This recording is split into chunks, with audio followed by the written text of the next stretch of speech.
अस्सलाम वालेकुम। हम खुर्द अज़वियों की दुनिया के बारे में पढ़ रहे थे। खुर्द अज़वियों को ताकतवर खुर्दबीन की मदद से देखा जा सकता है। ये सादा आँख से नज़र नहीं आते। बैक्टीरिया की मुख्तलिफ़ शक्लें ये लैक्टोबैसिलस, बैसिलस और कोकस थी। अब हम फफूंद यानी फंजी के बारे में पढ़ेंगे। फंजी की 3 शक्लें हैं, एस्पेरिजिलस, ब्रेड मोल्ड राइजोपस और पेंसिलियम। प्रोटोजोआ में वर्टिसेला, पैरामीशियम, अमीबा आते हैं। और अलजी की मुख्तलिफ़ शक्लें जो है अलजी कैलामेटोमोनास, स्पायरोगेरा, डायटम, स्पेरुलिना, एडोगोनियम और सेराटियम, ये अलजी की मुख्तलिफ़ शक्लें हैं। अब हम खुद आर्थ्रोपोडा की शक्लें देखेंगे। साइक्लोपस, डेफनिया, स्काबेंजमाइट और आइलेश। बड़ी गली तरकारियाँ या सियाह धब्बों वाली सड़ी हुई ब्रेड या नारियल के हिस्से पर फफूंदी राइजोपस होते हैं। ये ब्रेड पर 2-3 दिन ब्रेड रख देने के बाद ब्रेड के ऊपर सियाह रंग के जो धब्बे नज़र आते हैं, जिसे हम फफूंद या अपनी आम ज़बान में बूझ लगना कहते हैं, वो बूझ जो है वो राइजोपस है। वो जो ब्रेड के ऊपर या फिर तरकारियाँ, सड़ी गली तरकारियों पर जो अज़विये होते हैं उन्हें राइजोपस कहा जाता है, जो फंजी की एक किस्म है, फंजी या फफूंद। हेड एंड स्कॉल ने एक बड़ा बैक्टीरिया 0.75 mm थेरोमार्गेरिटा नेमिबियंस को नेमीबिया के साहिली समंदर से हासिल किया। एक बैक्टीरिया था जो 0.75 mm का उतना बैक्टीरिया था, जिसको थेरोमार्गेरिटा नेमिबियंसिस नाम दिया गया था, जो नेमीबिया के साहिली समंदर से इन लोगों को मिला था। ये हेड एंड स्कॉल्स को जो सादा आँख से भी दिखाई देता था, ये बैक्टीरिया उतना बड़ा था, 0.75 mm का था ये बैक्टीरिया। अलजी के पास किस्मों जैसे कारा, स्पायरोगेरा वगैरह को बग़ैर किसी के सादा आँख से देख सकते थे।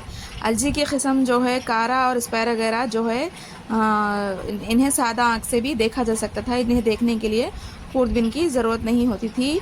स्पायरोगेरा और कारा जो है अलजी खुर्द आर्थ्रोपोडा ज़मीन के लिए बहुत अहमियत के हामिल होते हैं। ये ज़मीन की ज़रख़ेज़ी बढ़ाने में मदद देते हैं। ये बायोमास हयाती कमियत को अमल हाज़मे के ज़रिए तहलील करते हुए बड़े मुरक्कबात को छोटे मुरक्कबात में तब्दील करते हैं।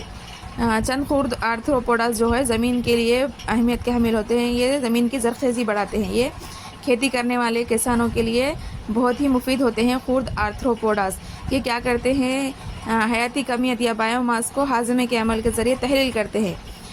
जो बड़े बड़े मुरक्कबात होते हैं उन्हें छोटे छोटे मुरक्कबात में तब्दील कर देते हैं, उन्हें तोड़कर छोटे मुरक्कबात में तब्दील करते हैं। चंद खुर्द आर्थ्रोपोडास बाज़ बीमारियों जैसे खुजली, खारिश का सबब बनते हैं, मसलन खारिशी माइट।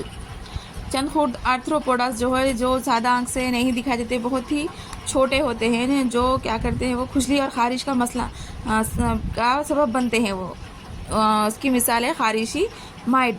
दर हकीकत ये बैक्टीरिया की तरह खुर्द अजसाम नहीं होते, मगर ये छोटी जसामत वाले खुर्द आर्थ्रोपोडास होते हैं। इन्हें जोरदार पैर रखने वाले अजसाम कहा जाता है। ये जो खुर्द आर्थ्रोपोडास होते हैं ये जोरदार पैर रखने वाले आर्थ्रोपोडास होते हैं। जैसे कि खटमल वगैरह जो है खुजली का सबब बनते हैं, ना जो काट कर खुजली पैदा करते हैं, ये जोरदार पैर रखने वाले होते हैं। ज़मीन खुर्द अज़वियों जैसे बैक्टीरिया, फंजी, प्रोटोजोआ, खुर्द आर्थ्रोपोडास से भरी पड़ी है। ज़मीन जो है खुर्द अज़वियों से भरी पड़ी हुई है, जैसे बैक्टीरिया, प्रोटोजोआ, खुर्द आर्थ्रोपोडास जो है ज़मीन पर मौजूद है। 1 एकड़ रकबे की 8 इंच ऊपरी सतह सिर्फ 5.5 टन बैक्टीरिया और फंजी पर मुश्तमिल है। अगर 1 एकड़ ज़मीन के अंदर 8 इंच तक सिर्फ बैक्टीरिया और फंजी की ही 5 टन उतने इन लोग मौजूद होते हैं। 1 एकड़ रकबे में 8 इंच तक 5 टन की तादाद में बैक्टीरिया और फंजी पाए जाते हैं। वायरस बहुत ही दिलचस्प किस्म के खुर्द अज़विये हैं। जब ये ज़िंदा खलिए के बाहर होते हैं तो ये गैर जानदार सा बर्ताव करते हैं, लेकिन वो मेज़बान जैसे बैक्टीरिया, पौधों और हैवानों के ज़िंदा खलियों में दोबारा वजूद में आकर ज़िंदा अज़वियों जैसे बैक्टीरिया, पौधों और हैवानों की तरह बर्ताव करते हैं।